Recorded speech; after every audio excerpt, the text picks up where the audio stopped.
নমস্কার। আজকে আপনাদের সবাইকে স্বাগত জানাই জ্যোতিষ আঙ্গন ক্লাসরুমে। আজকে আমরা পৃথিবী এবং নক্ষত্র সম্বন্ধে আলোচনা করব। আমি সরে যাচ্ছি, আমার পেছনে আপনারা বোর্ডটা দেখতে পাবেন। এখানে দেখা যাচ্ছে পৃথিবী অনেকটা কমলা লেবুর মতো গোল, কিন্তু উত্তর ও দক্ষিণে কিঞ্চিত চ্যাপ্টা। এই উত্তর দক্ষিণে পৃথিবী, এইটা পৃথিবীর এক্সিস। এই এক্সিসের চারিদিকে পৃথিবী নিজে একটা ঘুরছে 24 ঘন্টা একবার, আর পৃথিবীর এই অক্ষরেখা দিয়ে সূর্যকে প্রদক্ষিণ করছে। পৃথিবীর ঘূর্ণনের দ্বারা হলো অনেকটা, পৃথিবীর ঘূর্ণনটা অনেকটা নিজের যে অনেকটা লাটিমের মতো বন বন বন বন করে এরকম ঘুরছে।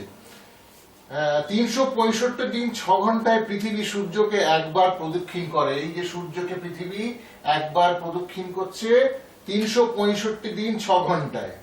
আবার পৃথিবী 24 ঘন্টায় একবার নিজের এই মেরুদণ্ডের ওপর ঘোরে।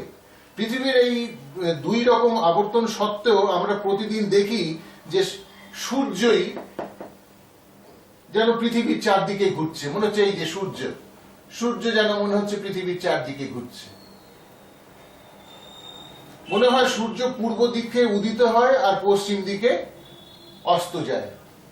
মনে হয় যে সূর্য পূর্ব দিকে উদিত হচ্ছে আবার পশ্চিম দিকে অস্ত যাচ্ছে। মানে এইরকম ভাবে সূর্য এরকম পৃথিবীর চারদিকে ঘুরছে, আর পৃথিবী নিজের এক্সিসের উপরে ঘুরছে।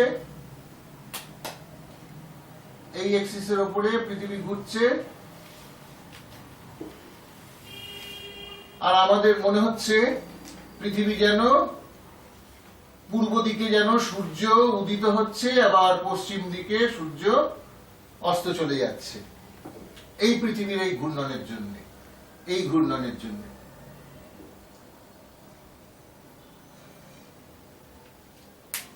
আসল ব্যাপার এই যে পৃথিবী প্রতিনিয়ত সূর্যের চারিদিকে ঘুরছে, সেজন্য রাশি, গ্রহ, নক্ষত্র প্রভৃতির বিপরীত গতি অনুভূত হয়। পৃথিবী ঘুরপাক্ষে সূর্যকে বেষ্টন করে একটু একটু করে এগিয়ে যায়। আমরা যদি লক্ষ্য করি তাহলে দেখতে পাবো যে আগের দিন সূর্য ওঠার সময় আকাশের যে জায়গাটা পূর্ব দিক ছিল, পরের দিন সূর্য উঠবার আগেই সেই জায়গাটা পূর্ব দিকে দেখা যাচ্ছে। পৃথিবীর নিজের গতি এর কারণ। আকাশে কোনো একটা নক্ষত্রকে লক্ষ্য করলেই আমরা এর সত্যতা স্পষ্ট উপলব্ধি করতে পারি। এইবারে নক্ষত্র সম্বন্ধে আসব। নক্ষত্র হচ্ছে 27টি। এইখানে আমি নক্ষত্রগুলোকে দেখিয়েছি।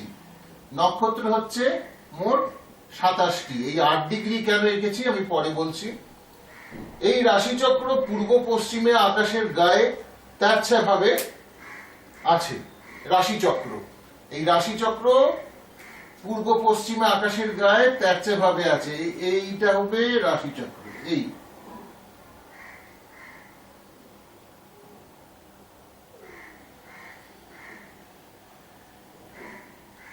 এই হচ্ছে রবি মার্গ, মানে সূর্য যে অক্ষরেখায় মনে হচ্ছে প্রদক্ষিণ করছে সেইটাকে বলা হয় রবি মার্গ। এই রাশিচক্র পূর্ব পশ্চিমে আকাশের গায়ে তেরছা ভাবে আছে। এইটা হচ্ছে রাশিচক্র। দেখতে অনেকটা চ্যাপ্টা পটির মতো। এই পটিটাকে সমান 12 ভাগে ভাগ করে রাশিচক্র ধরা হয়েছে। এই পটিটাকে 12 ভাগে ভাগ করা হয়েছে। আমি পরে দেখাচ্ছি। বলা বাহুল্য যে ফলিত জ্যোতিষের মূল ভিত্তি হলো এই রাশিচক্র।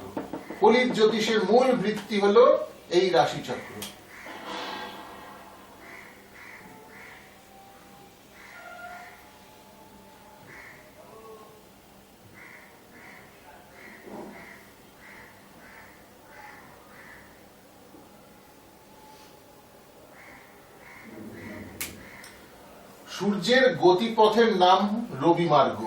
এই যে সূর্যের গতিপথ, এই গতিপথের নাম হচ্ছে রবি মার্গ। সূর্যের গতিপথ এই মনে হচ্ছে যেন পৃথিবী পৃথিবীকে সূর্য প্রদক্ষিণ করছে, এই রবি মার্গ। পৃথিবী এইখানে, কখনো আসবে এইখানে, তাহলে পৃথিবীর এইভাবে হয়ে যাবে রবি মার্গ। এই ব্যাপারটাকে বলা হবে রবি মার্গ।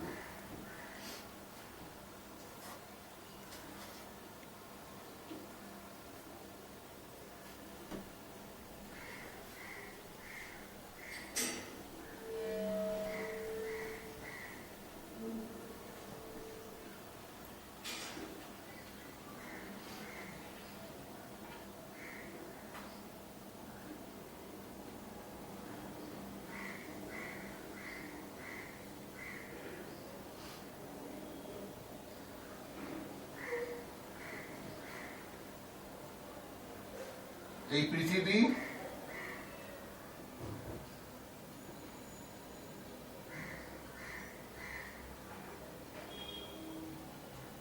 আর এই হলো রবি মার্গ।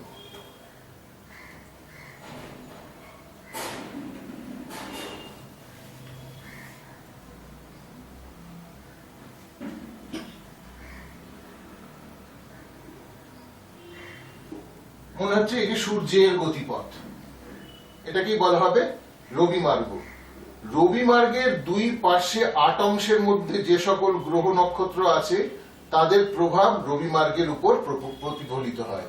এই রবি মার্গের ঠিক দুপাশে 8 ডিগ্রির মধ্যে, এই 8 ডিগ্রির মধ্যে এই 8 ডিগ্রি ধরা হোক, এটা হচ্ছে 8 ডিগ্রি, আর এদিকেও 8 ডিগ্রি। এই 8 ডিগ্রির মধ্যে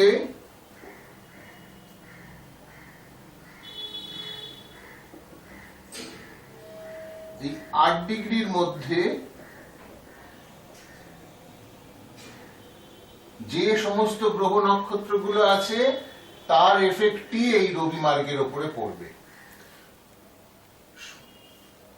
রবি মার্গের দুই পাশে 8 ডিগ্রির মধ্যে যে সমস্ত গ্রহ নক্ষত্র আছে তাদের প্রভাব এই রবি মার্গের মধ্যে পড়বে। এই 8 ডিগ্রির মধ্যে যে সমস্ত গ্রহ নক্ষত্র আছে তাদের প্রভাব এই 8 ডিগ্রি, এইখান থেকে এই 8 ডিগ্রি, এই 8 ডিগ্রির মধ্যে যে সমস্ত গ্রহ নক্ষত্র আছে তাদের প্রভাব এই রবি মার্গের উপরে পড়বে, এই রবি মার্গের উপরে তাদের প্রভাব পড়বে। এই গ্রহ নক্ষত্রগুলি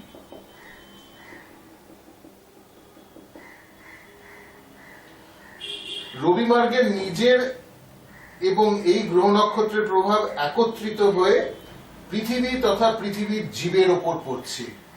এই রবি মার্গের এই গ্রহগুলির সমস্ত এফেক্ট একত্রিত হয়ে পৃথিবীর জীবের মধ্যে পড়ছে। এই শক্তি কিভাবে পৃথিবীর জীবের উপর প্রকাশিত হয় তাই ফলিত জ্যোতিষের বিশ্লেষণ।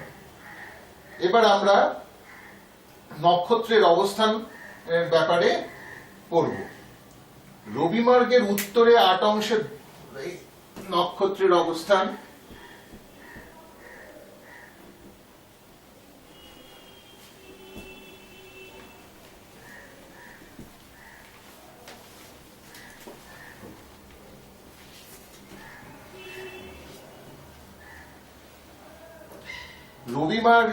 রবি মার্গের উত্তরে 8 ডিগ্রির মধ্যে এবং দক্ষিণে 8 ডিগ্রির মধ্যে যে সকল নক্ষত্র রয়েছে সেই নক্ষত্রগুলি নিয়েই হচ্ছে রাশিচক্র। এই রবি মার্গ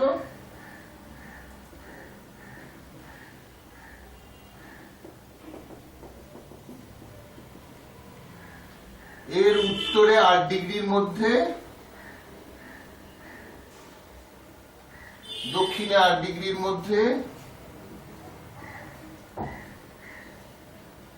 যে সমস্ত নক্ষত্রগুলি রয়েছে এই 8 ডিগ্রি, এখানে 8 ডিগ্রি। সুতরাং এই রবি মার্গের উত্তরে 8 ডিগ্রির মধ্যে এবং দক্ষিণে 8 ডিগ্রির মধ্যে যে সমস্ত নক্ষত্রগুলো রয়েছে সেই নক্ষত্রগুলোকে নিয়েই 8 ডিগ্রির মধ্যে যে নক্ষত্রগুলো রয়েছে সেই নক্ষত্রগুলোকে নিয়েই হবে আমাদের রাশিচক্র। মনে রাখুন যে সত্যিকারের রাশিচক্র বলে কিন্তু আকাশে কিছু নেই, এটা আর্য ঋষিদের কল্পনা মাত্র। রাশিচক্রটা দেখতে এই গোল চাকার মতো, ঠিক গোল চাকার মতো, এবং তা অবিরত পৃথিবীকে বেড় দিয়ে ঘুরছে। পৃথিবীকে রাশিচক্র এই পৃথিবীকে বেড় দিয়ে এই রাশিচক্রগুলো ঘুরছে।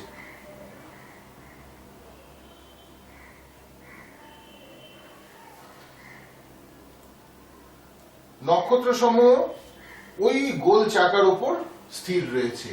এই গোল চাকার উপর 27 খানা নক্ষত্র এর মধ্যেই রয়েছে। এই রাশিচক্র আর এর মধ্যেই নক্ষত্র রয়েছে, 27টি নক্ষত্র। তারা একদম স্থির, এই নক্ষত্রগুলো কিন্তু একদম স্থির, একটু এদিক ওদিক নড়ছে না। এই রাশিচক্রকে সমান 12 ভাগে ভাগ করা হয়েছে এবং প্রত্যেক রাশিতে সমান সংখ্যক নক্ষত্র রয়েছে। তাহলে আমি এটাকে সহজ করে একটু আঁকার চেষ্টা করছি।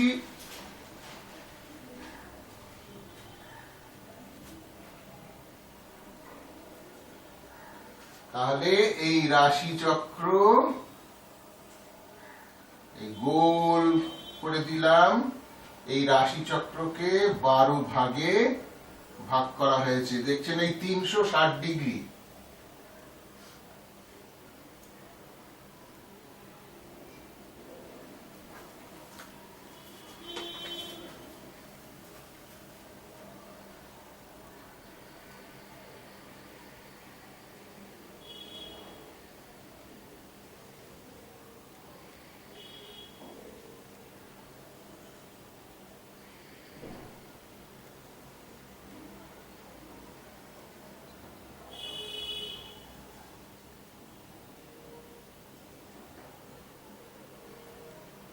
এক, দুই, তিন, চার, পাঁচ, ছয়, সাত, আট, নয়, 10, 11, 12।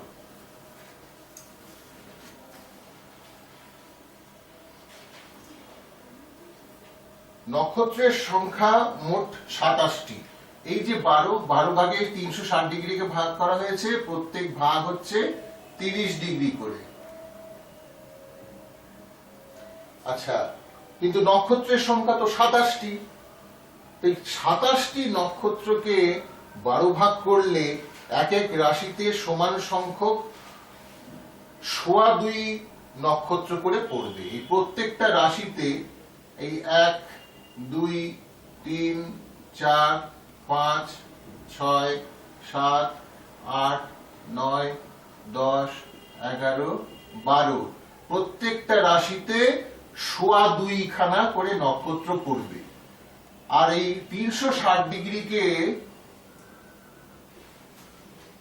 যদি আমরা 27 দিয়ে ভাগ করি তাহলে 13 ডিগ্রি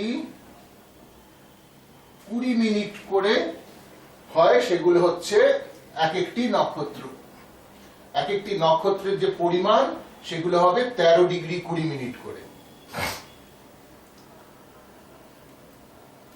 প্রতিটি রাশির মান হলো 30 ডিগ্রি, সুতরাং এক একটি নক্ষত্রের মান হবে 13 ডিগ্রি 20 মিনিট। সূর্য মোটামুটি হিসেবে একদিনে এক অংশ যায়। সূর্য কিন্তু এক এক দিনে সূর্যের যে পরিবর্তন হয়, সূর্যের যে স্থান পরিবর্তন হয় 360 ডিগ্রির মধ্যে 1 ডিগ্রি। একদিনে সূর্য এই রাশিতে 1 ডিগ্রি করে মুভ করে। সুতরাং 12টি রাশি ঘুরতে সূর্যের মোটামুটি লাগে 360 দিন। কিন্তু আসলে রাশিটি তেরছা ভাবে থাকায় সূর্যের প্রতিদিনের গতি সমান হয় না। কাজেই সূর্যের এক অংশ যেতে কখনো 24 ঘন্টা, কখনো তার কম বা বেশি সময় লাগে। সূর্য এক রাশি ছেড়ে অন্য রাশিতে গেলে নতুন মাস আরম্ভ হয়। রাশি লম্বালম্বি ভাবে 30 ডিগ্রি আর আড়াআড়ি ভাবে 8 ডিগ্রি কোনো গ্রহই আড়াআড়ি ভাবে রবি মার্গ থেকে 5.5 ডিগ্রির বেশি দূরে যেতে পারে না এবং সূর্য নিজে রবি মার্গের ঠিক উপরে অবস্থান করছে। তাহলে বোঝা গেল রাশি এবং নক্ষত্রের ব্যাপারে।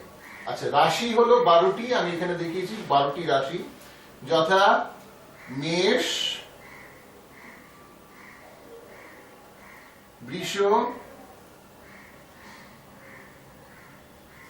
মিথুন,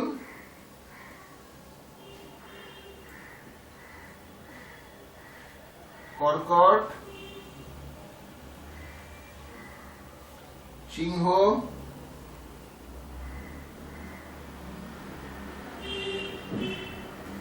তুলা, কন্যা,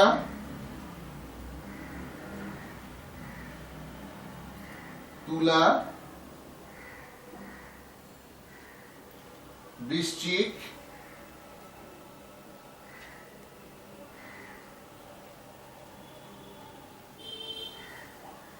ধনু, মকর, কুম্ভ এবং মীন।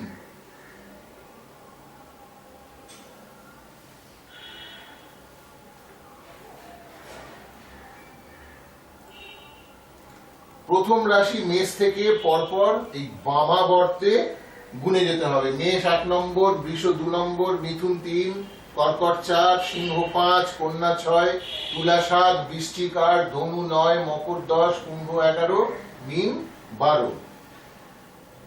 এবার নক্ষত্র 27টি নক্ষত্র।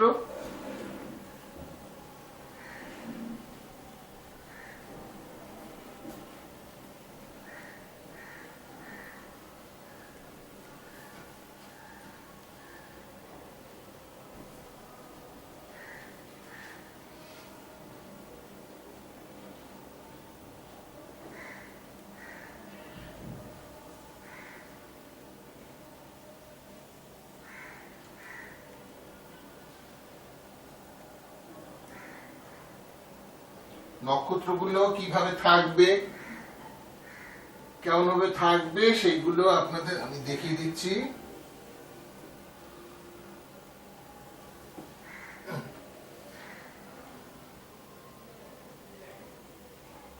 আমি প্রথমেই বলেছি 27টি নক্ষত্র, প্রত্যেকটা নক্ষত্রের পরিমাণ হবে 13 ডিগ্রি 20 মিনিট করে। এখন 1 2 3 4 5 6 7 8 9 10 11 12 এই রাশিটি এইবার ছকের আকারে আমি আঁকলাম।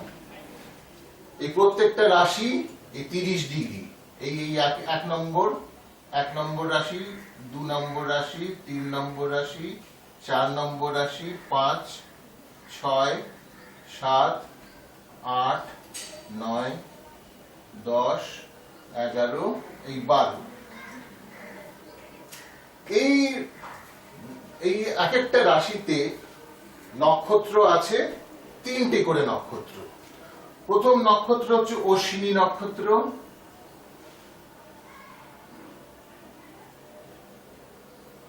এটা আছে 13 ডিগ্রি 20 মিনিট, 13 ডিগ্রি 20 মিনিট। তারপর এখানে ভরণী নক্ষত্র মেষ রাশিতেই পড়বে, 13 ডিগ্রি 20 মিনিট। কিন্তু এটা তো মেষ রাশি তো 30 ডিগ্রি পুরো, তাহলে 13 ডিগ্রি 20 13 ডিগ্রি করে 20 হলে 26 ডিগ্রি 40 মিনিট, বাকি 30 ডিগ্রিতে কতটা থাকে 3 ডিগ্রি 20 মিনিট। তাহলে এই 3 ডিগ্রি 20 মিনিট কৃত্তিকা নক্ষত্র।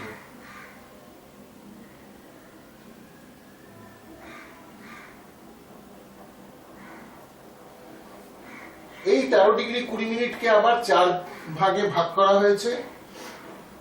এই 4 ভাগে ভাগ করা হয়েছে, প্রত্যেকটাকে 3 ডিগ্রি 20 মিনিট করে, প্রত্যেকটাকে বলা হয় এক একটা চরণ। সুতরাং মেষ রাশিতে অশ্বিনী নক্ষত্রের 4 চরণ রয়েছে, ভরণী নক্ষত্রের 4 চরণ রয়েছে, আর কৃত্তিকা নক্ষত্রের 3 ডিগ্রি 20 মিনিট রয়েছে। এক চরণ। এরপরে কৃত্তিকা নক্ষত্রের বাকি 3 চরণ এখানে। কৃত্তিকা নক্ষত্র আবার এই বৃষ রাশিতে রয়েছে, অশ্বিনী ভরণী কৃত্তিকা। তারপরেই 4 নম্বর নক্ষত্র হচ্ছে মৃগশিরা। কৃত্তিকা 4 নম্বর, 3 নম্বর নক্ষত্র হচ্ছে কৃত্তিকা, অশ্বিনী ভরণী কৃত্তিকা হলো। এরপরে অশ্বিনী ভরণী কৃত্তিকা, এরপর হচ্ছে রোহিণী। 4 নম্বর নক্ষত্র হচ্ছে রোহিণী।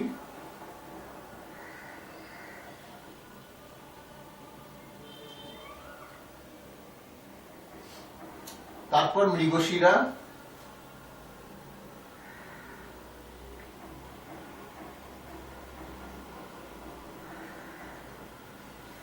এখানে কৃত্তিকা নক্ষত্রের 10 ডিগ্রি, এখানে রোহিণী নক্ষত্রের 13 ডিগ্রি 20 মিনিট।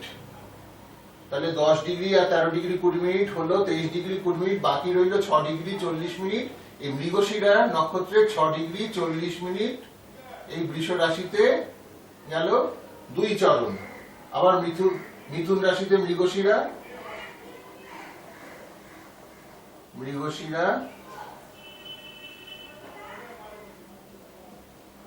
6 degree 40 minute.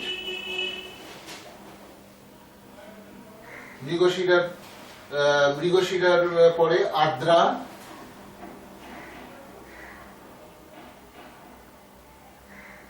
তেরো ডিগ্রি 20 মিনিট। তাহলে 13 ডিগ্রি 20 মিনিট আর 6 ডিগ্রি 40 মিনিট, দুটো মিলিয়ে হলো 20 ডিগ্রি। এবার আর্দ্রার পরে হলো পুনর্বসু,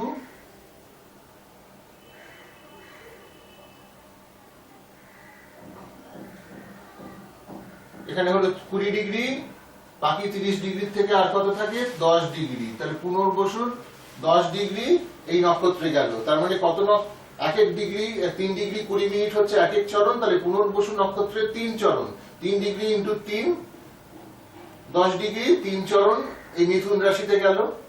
মৃগশিরা নক্ষত্রের 2 চরণ, শেষ 2 চরণ এখানে রয়েছে মিথুন রাশিতে। আদ্রা নক্ষত্রের 4 চরণ মিথুন রাশিতে। পুনর্বসু নক্ষত্রের প্রথম 3 চরণ এখানে গেল, আর 1 চরণ শেষের পুনর্বসু নক্ষত্র এই কর্কট রাশিতে চলে এলো। এগুলো আপনারা নোট করে রাখুন। 3 ডিগ্রি 20 মিনিট পুনর্বসু নক্ষত্রে, 3 ডিগ্রি 20 মিনিট পুনর্বসু। তারপরে পুষ্যা,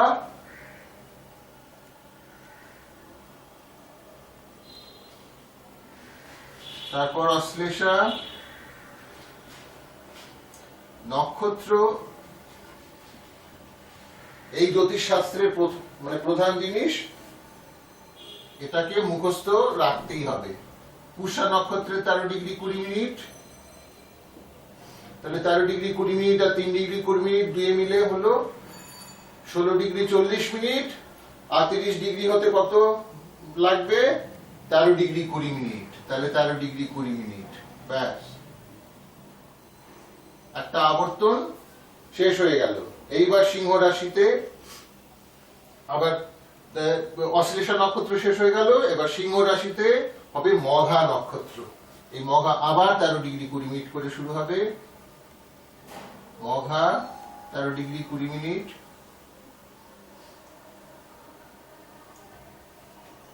মঘার পর পূর্ব ফাল্গুনী। পূর্ব ফাল্গুনী আমি শর্টে লিখছি পূর্ব ফাল্গুনী। পূর্ব ফাল্গুনী এটাও 13 ডিগ্রি 20 মিনিট।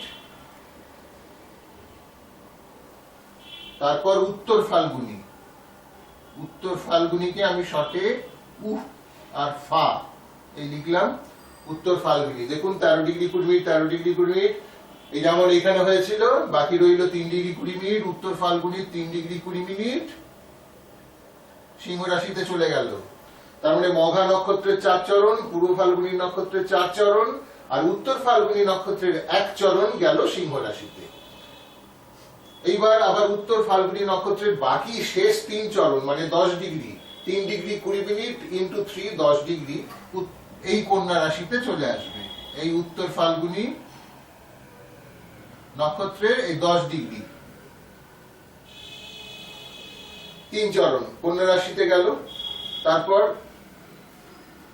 উত্তর ফাল্গুনী নক্ষত্রের পরে আসবে হস্তা।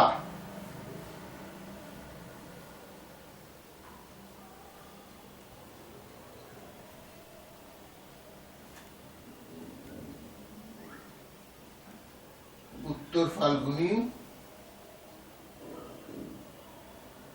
10 ডিগ্রি। এরপর আসবে হস্তা নক্ষত্র,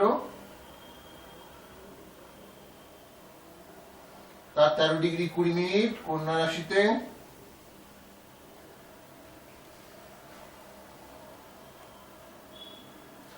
হস্তা নক্ষত্রের পরে চিত্রা নক্ষত্র,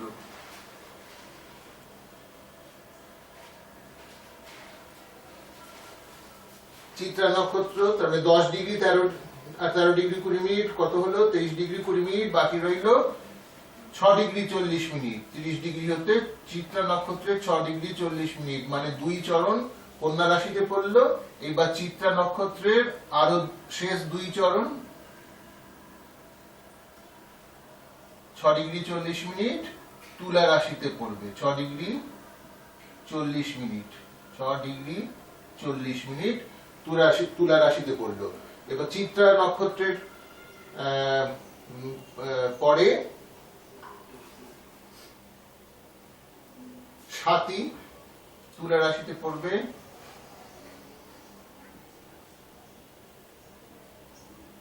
13 ডিগ্রি 20 মিনিট।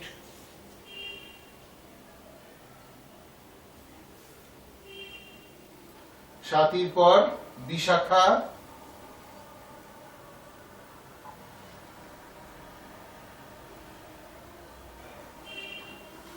6 ডিগ্রি 40 13 ডিগ্রি 20, কত হলো 20 ডিগ্রি, বাকি রইল 10 ডিগ্রি। তো বিশাখার 10 ডিগ্রি শেষ 3 চরণ পড়লো তুলা রাশিতে। এবার বিশাখার শেষ চরণ 3 ডিগ্রি 20 মিনিট যাবে বৃশ্চিক রাশিতে। Bishakha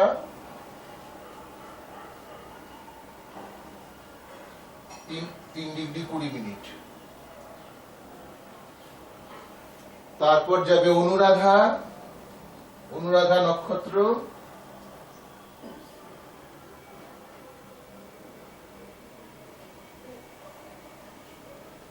13 degree 20 minute. আর এরপর জ্যেষ্ঠা,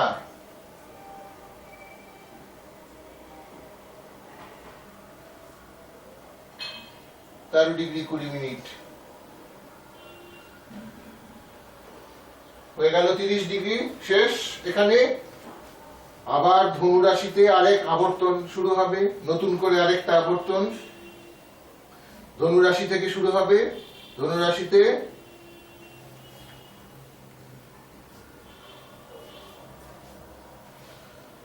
উনিশ নম্বর নক্ষত্র মূলা নক্ষত্র। মূলা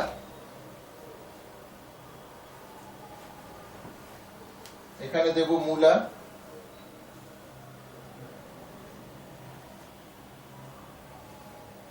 13 ডিগ্রি 20 মিনিট। তারপর পূর্বসারা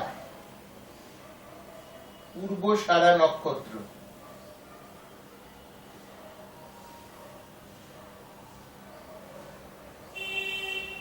13 ডিগ্রি 20 মিনিট। 4 চরণ পূর্বসারা নক্ষত্রের 4 চরণ ধনু রাশিতে পড়লো। মূলা নক্ষত্রের 4 চরণ ধনু রাশিতে পড়লো। এরপর পূর্বসারার পরের নক্ষত্র হচ্ছে উত্তরসারা,